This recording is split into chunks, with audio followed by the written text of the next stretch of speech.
Amém. Bom dia a todos. Feliz sábado. Espero que todos estejam bem.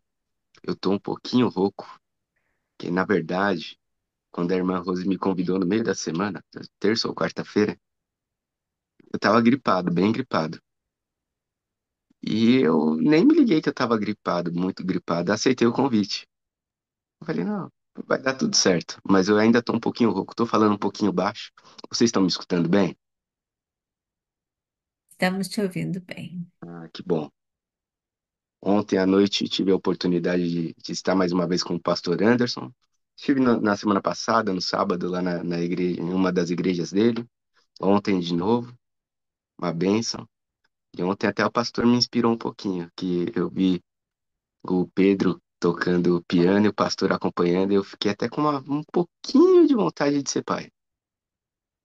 Eu fiquei pensando, nossa, como deve ser legal, né? Você ter ali uma criança para instruir, uma criança para você ir moldando ali a forma dela agir, a forma dela ser. E eu vou falar um pouquinho sobre isso hoje, mas não é o meu tema central. Eu queria falar um pouquinho hoje sobre o santo e o profano. O tema que eu separei para falar com os irmãos nessa manhã. Porque nós tivemos recentemente aí o Halloween, que é uma festa muito forte, né, na América, e tá começando a chegar com força aqui no Brasil também. Antes não era levado muito a sério, mas agora tem se tornado cada vez maior aqui no Brasil também. E, inclusive, com pessoas da nossa igreja, né? Vejo pessoas da nossa igreja que se fantasiam de bruxa, que fazem bom, uma fantasia assim mais macabra e quando alguém questiona, fala, isso aí é besteira, não tem nada a ver uma coisa com a outra. E eu fiquei refletindo nessa questão, né, de como a gente tem ignorado as coisas que são santas e como nós temos tornado tudo tão banal. E por isso eu gostaria de conversar com vocês um pouquinho hoje. E aí eu separei alguns textos que eu gostaria de ler com vocês. O primeiro texto está lá em Levítico, no capítulo 10. Gostaria de ler com vocês do verso 1 até o verso número 6, que fala sobre a morte de Nadab e de Abiú, que eram filhos de Arão. E o texto que eu separei diz assim, ó: Nadab e Abiú, filhos de Arão, pegaram cada um seu incensário, nos quais acenderam fogo, e acrescentaram incenso e trouxeram fogo profano perante o Senhor, sem que tivessem sido autorizados. Então saiu fogo da presença do Senhor e os consumiu, morreram perante o Senhor. Moisés então disse a Arão: Foi isto que o Senhor disse: aos que, aos que de mim se aproximam, santo me mostrarei. À vista de todo o povo, glorificado serei. Arão, porém, ficou em silêncio. Então Moisés chamou Misael e Esafã, filhos de Uziel, tio de Arão, e lhes disse: Venham cá. Tirem seus primos da frente do santuário e levem-nos para fora do acampamento.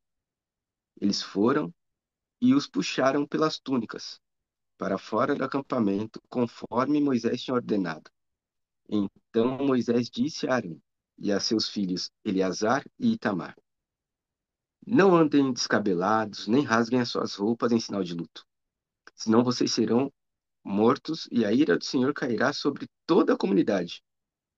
Mas aos seus parentes e toda a nação de Israel poderão chorar por aqueles que o Senhor destruiu pelo fogo. Olha só que interessante.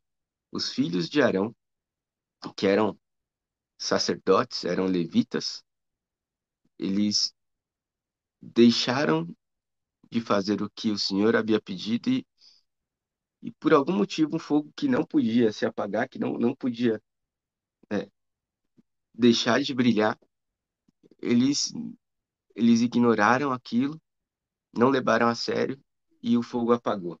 E eles levaram um fogo estranho para acender novamente a chama. E quando eles acenderam, eles foram consumidos imediatamente. Por mais que eles fossem filhos de Arão, sobrinhos de Moisés, e visto tudo o que eles viram, eles ainda assim conseguiram ignorar uma ordem direta do Senhor. Pedir licença para vocês, vou tomar aqui meu chazinho para lubrificar a garganta.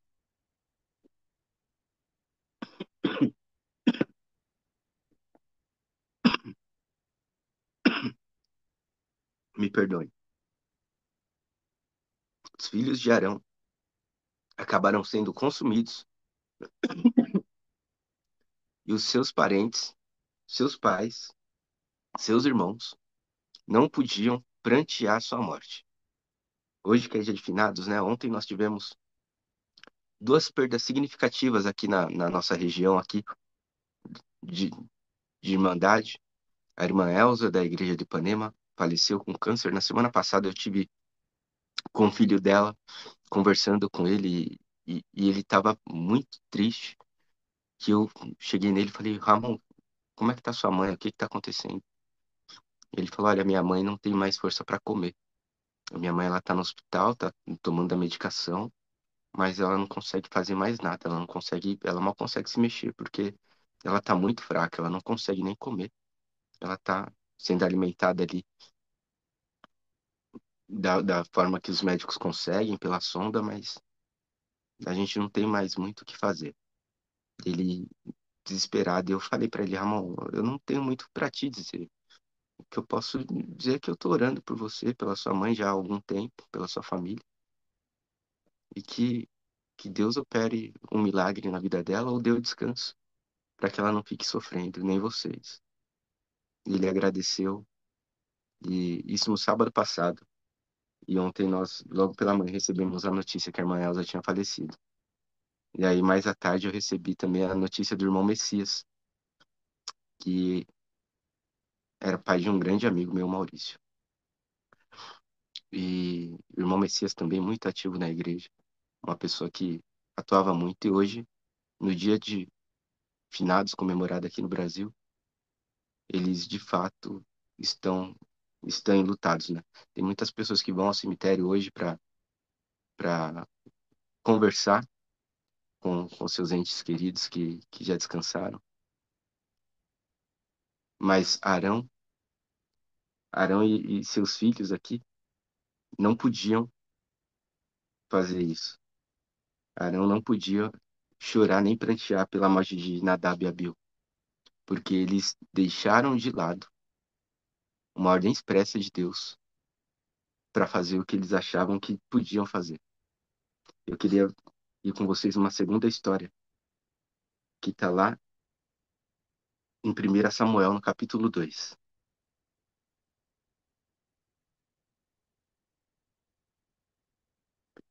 E 1 Samuel, capítulo 2,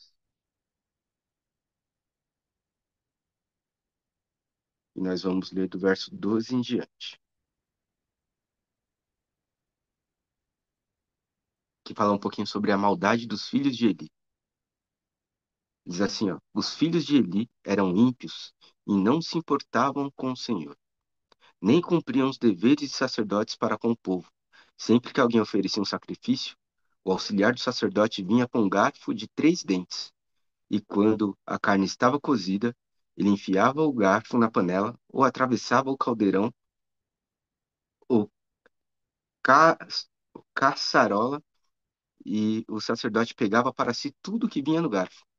Assim faziam com todos os israelitas que iam em Siló. Mas antes mesmo de queimarem a gordura, vinha o auxiliar do sacerdote e dizia: Homem, dizia ao homem que estava oferecendo sacrifício: Me dê um pedaço dessa carne para o sacerdote assar. Ele não aceitará que você dê carne cozida. Ele quer somente carne crua.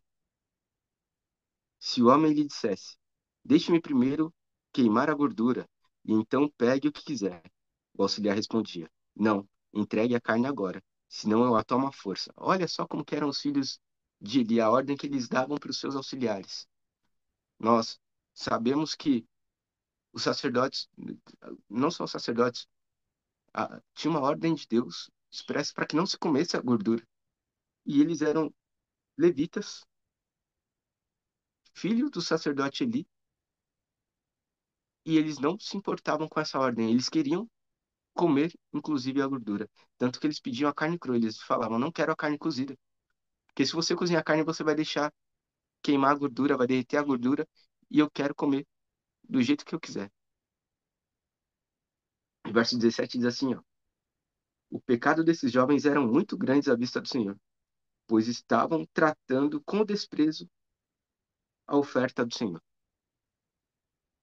Eles desrespeitavam a oferta que era dada ao Senhor. Eles achavam que a oferta era para eles, e não é.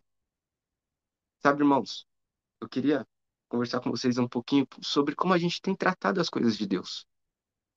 Se a gente usa o nosso celular, se nós usamos o tablet, o notebook ou qualquer outra ferramenta para estar aqui presente no Go Six diariamente, se a gente usa para estudar a lição da escola sabatina, como eu uso, eu gosto de usar a lição digital, se a gente usa para ler o espírito de profecia, esses itens eles são santos ou eles são comuns? No meu entendimento, são itens santos.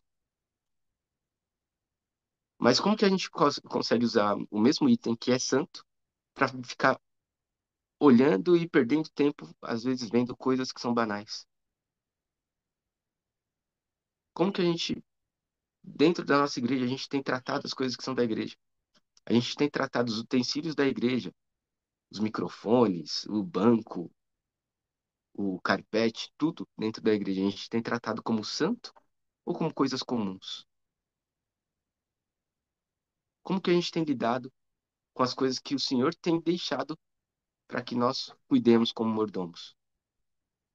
Como que nós temos cuidado do nosso corpo? Nós sabemos que o nosso corpo é templo do Espírito Santo. Se ele é templo do Espírito Santo, ele é santo ou ele é banal?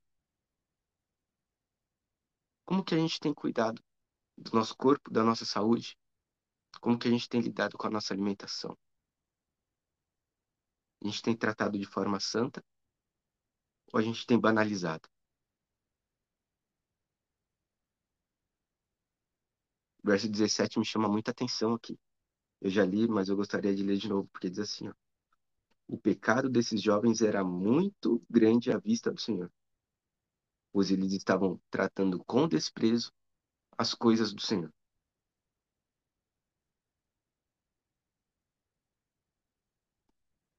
Irmãos, como nós temos lidado com as coisas que não são nossas, com as coisas que são do Senhor. Eu gostaria de finalizar ainda não, mas já caminhando para o final, lendo 2 Samuel. 2 Samuel, capítulo 6.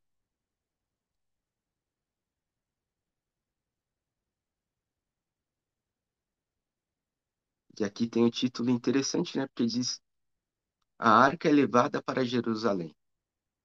Nós conhecemos a história, sabemos que no período em que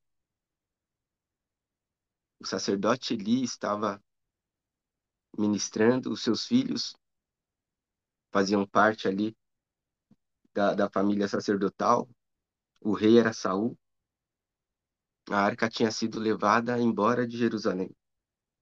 Eles já haviam perdido a batalha. Nessa batalha, os filhos de Eli morreram. Chegou a ele a notícia da morte dos seus filhos e de que a arca tinha sido levada embora. E Eli, ali no desespero, caiu da cadeira, quebrou o pescoço e morreu. E aí, avançando agora na história alguns anos, nós temos aqui a história da arca sendo recuperada por Davi e, e voltando para casa, né? E diz assim, ó, a partir do verso 1: de novo, Davi reuniu os melhores guerreiros de Israel, 30.000 ao todo. Ele e todos os que o acompanhavam partiram para Baala, em Judá, para buscar a arca de Deus, a arca sobre o qual é invocado o nome do Senhor dos Exércitos, a quem que tem o seu trono entre os querubins acima dela. Puseram a arca de Deus num carroção e levaram da casa de Abinadab, na colina Uzá e Aiô, filhos de Abinadab, conduziam o carroção. E aqui eu gostaria só de chamar atenção para um detalhe, até se o pastor Anderson depois puder me trazer a resposta, mas eu imagino que Uzá, que era filho de Abinadab, era sobrinho de Davi, porque Davi tinha um irmão chamado Abinadab. E aí, continuando aqui, o verso 4 diz assim, ó, com a arca de Deus, Aio andava à frente dela. Davi e todos os israelitas iam cantando e dançando perante o Senhor, ao som de, ao som de todo tipo de instrumentos de pinha, harpas, liras, tamborins, chocalhos e símbolos. Quando chegaram à eira de Nacon, Uzá esticou o braço e segurou a arca de Deus, porque os bois haviam tropeçado. A ira do Senhor acendeu-se contra Uzá por seu ato de irreverência. Por isso Deus o feriu, e ele morreu ali mesmo, ao lado da arca de Deus. Davi ficou contrariado, porque porque o Senhor, em sua ira, havia fulminado Uzá, e até hoje aquele lugar é chamado de Pérez Uzá. Naquele dia, Davi teve medo do Senhor e se perguntou: como vou conseguir levar a arca do Senhor? Por isso ele desistiu de levar a arca do Senhor para a cidade de Davi, em vez disso levou para a casa de Obed e de Obed-edom em Gate. Olha só, para quem não conhece e só lê a história, imagina o que está acontecendo. Davi com seus 30.000 soldados voltando com a arca. Nós sabemos que naquela época não tinha essas ruas asfaltadas que nós temos hoje. Aqui em São Paulo tem muita rua esburacada, mas ainda assim é asfaltada. Não tinha o asfalto, o chão era de terra batida, às vezes o chão era com muita pedra e a arca vinha numa carroça, num carro de boi. E nós conseguimos imaginar aqui a situação. Aio à frente da arca e Uzá ao lado. E de repente a carroça passa num buraco, num pedregulho, alguma coisa do tipo, e a arca vai aparentemente tombar. E Uzá estende seu braço para apoiar a arca e não deixar ela cair. E imediatamente ele é fulminado perante o Senhor e perante os 30.000 que estavam com ele. Você consegue imaginar essa situação?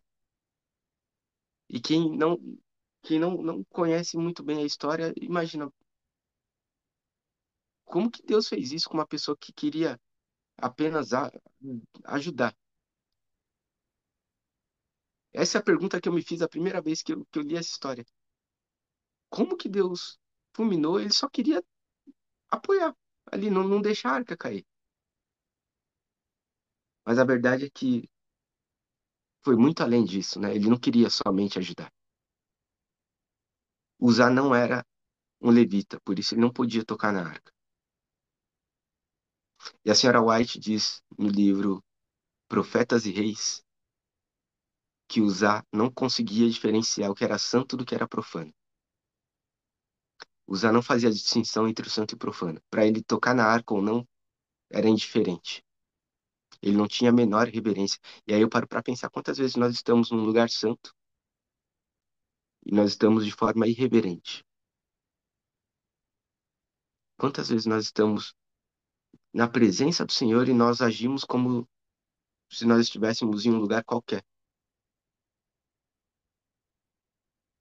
Me chama muita a leitura nessa versão, na nova versão internacional, porque diz que usar era irreverente. E muitas vezes nós estamos de corpo presente na igreja ou em alguma outra coisa referente ao Senhor, mas a nossa mente está longe, nós não temos a reverência devida. Muitas vezes nós queremos ir para a igreja, E a gente não coloca a nossa melhor roupa. Eu vi aí o irmão Francisco. O irmão Francisco já logo cedinho, todo alinhado. Mas muitas vezes nós queremos ir com qualquer roupa. Nós achamos que nós estamos indo apenas por um encontro com amigos.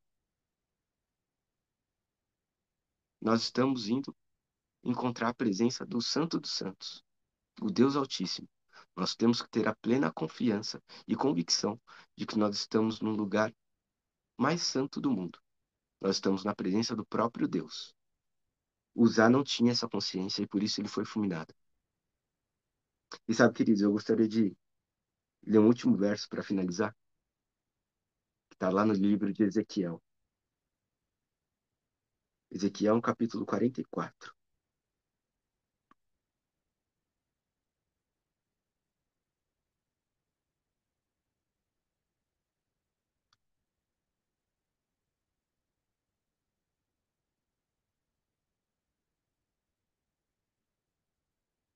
Ezequiel 44, o verso é o número 23.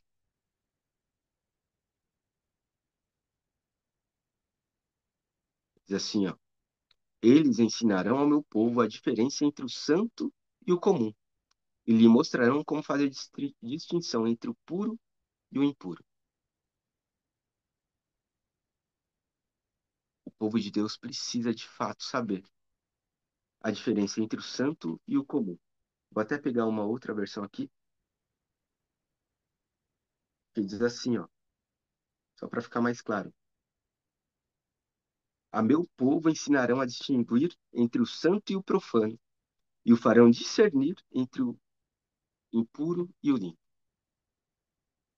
Nós precisamos, irmãos, ter a plena consciência do que é santo e do que é comum nas nossas vidas. Nós precisamos separar esses momentos para que a gente não santifique o que é comum e para que a gente não trate como comum o que é santo. Nós precisamos ter bem claro na nossa mente qual é o desejo de Deus para a nossa vida, qual é a ordem de Deus para a nossa vida. O que Deus diz para a gente fazer de fato, para que a gente não trate o que é santo como comum e o que é comum como é santo. Sabe, certa vez, conversando com alguém, essa pessoa me questionou: você é adventista do sétimo dia, mas quando Deus diz o sétimo dia, ele não quer dizer exatamente o sábado. Ele diz para mim isso: escolhe um dia para você me adorar. Eu falei: não, não é assim.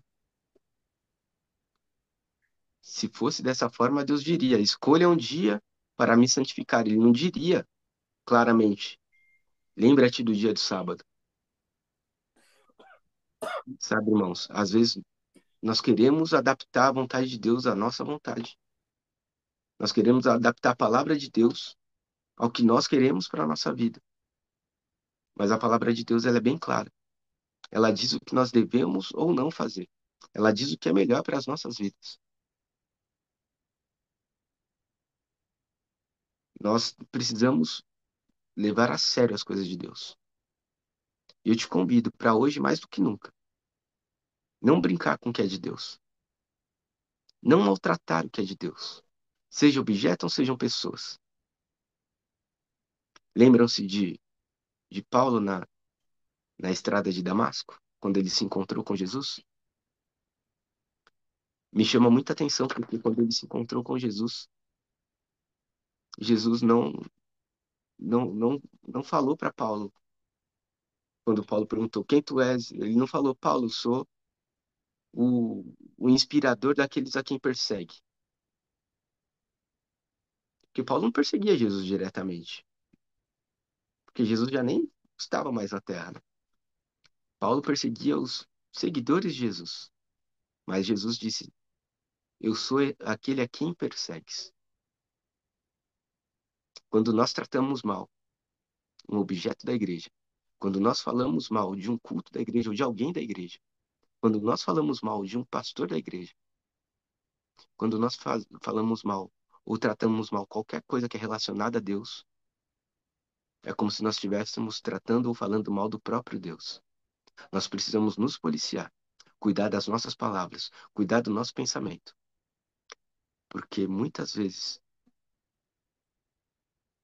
nós vemos pessoas saindo da igreja ao final do culto, não abandonando a igreja, mas saindo ao final do culto e reclamando e falando mal de coisas que aconteceram durante o culto, falando mal do pregador. Ah, o irmão não sabe falar direito.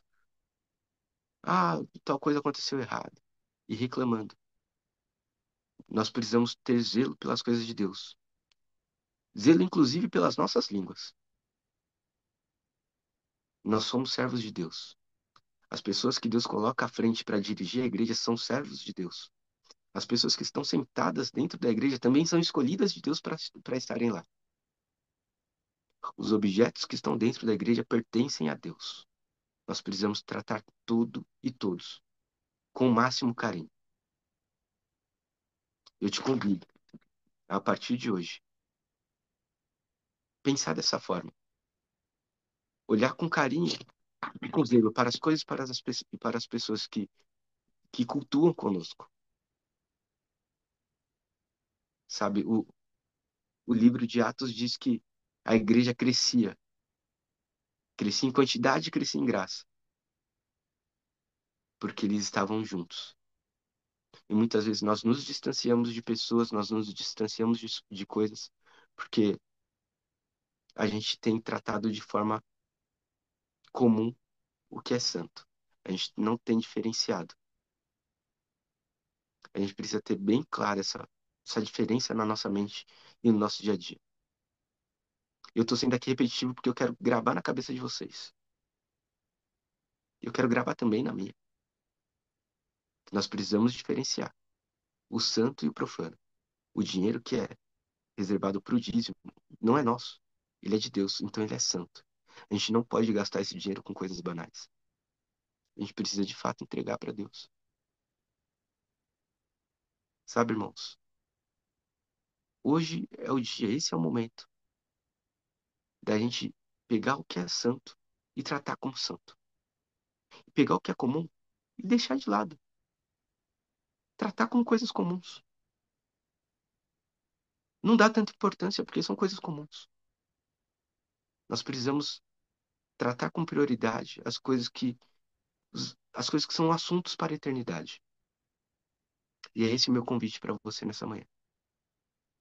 Vamos olhar para as coisas de Deus e tratar como a nossa prioridade. E o que é comum, deixar como secundário. Esse é o meu desejo para o meu coração.